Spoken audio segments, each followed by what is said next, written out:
সালাম আলাইকুম। আজকে চলে আসলাম কাতারে, একটা নতুন জায়গা উদ্বোধন হয়েছে, জন আইল্যান্ড। সেখানে এগুলো হচ্ছে মানে ব্যাঙের মতো, মানে ব্যাঙ সোজা কথা, মানে আর্টিফিশিয়াল।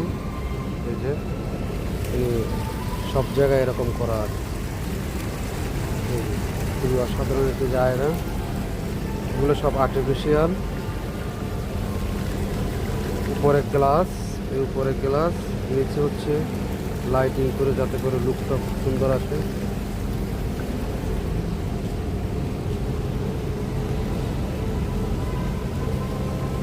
খুবই অসাধারণ একটি জায়গা, দেখার মতো আসলে। এই যে কুমির বানিয়ে রাখছে, বাচ্চাদের দিনে এইসব জায়গায় ঘুরতে আসে, খুবই ভালো লাগে।